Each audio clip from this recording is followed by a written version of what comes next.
ఇదే కదా నీ కథ ముగింపులేనిదై సదా సాగదా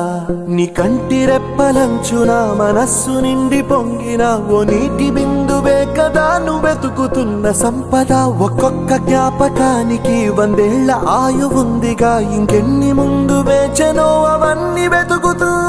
పదా మనుష్యులందు నీ కథ మహర్షిలాగా సాగదా మనుష్యులందు నీ కథ మహర్షిలాగా సాగదా